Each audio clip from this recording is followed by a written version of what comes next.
Todd Blanche is someone who has also been staunchly, fiercely loyal to the president, also acted as a personal lawyer to the president. Do you think Trump is going to make him the permanent attorney general? How long can he be the acting one for?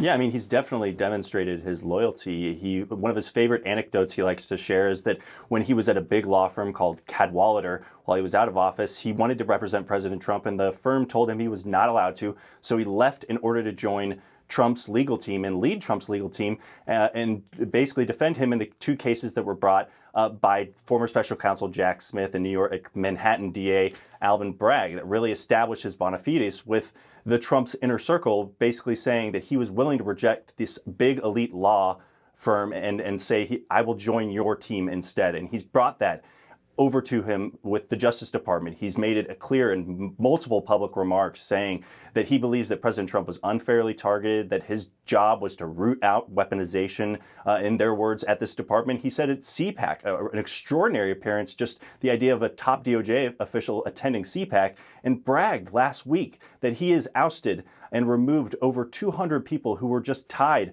in some way to investigations into President Trump.